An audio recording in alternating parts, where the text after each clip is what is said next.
नमस्ते। एउटा एकदमै खुसीको खबर लिएर तपाईँ सामु आएको छु म।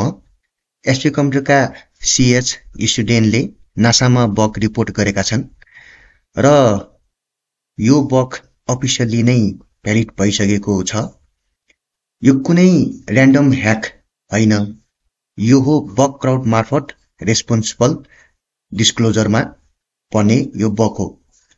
रिपोर्ट गर्ने स्टुडेन्ट अस्कर ओझा र आयुष पोखरेल र उहाँहरूले जुन सबमिट गरेको बगको इम्प्याक्ट पनि यहाँ हामीले चाहिँ हेर्न सक्छौं हैन। यस्तो खालको चाहिँ छ नासाको वेबसाइटमा हैन। यो चाहिँ उहाँले पाउनु भएको बगको एउटा यो इम्प्याक्ट हो, जुन चाहिँ उहाँहरुको रिपोर्टमा चाहिँ एकदमै प्रुफ अफ कन्सेप्टको हिसाबमा उहाँले चाहिँ स्क्रिनशट सहित उहाँले चाहिँ प्रस्तुत गर्नुभएको छ र त्यसपछि चाहिँ यो बग भ्यालिड भएको छ र यो यसरी चाहिँ मेसेज पनि आएको छ र यो भ्यालिड भइसकेपछि अब उहाँहरुको के हुने भयो भन्दाखेरि चाहिँ यो अब साइबर सेक्युरिटीको फिल्डमा चाहिँ उहाँहरु दुवै जनाको यो प्रोफाइल चाहिँ एकदमै राम्रो भएको छ हैन।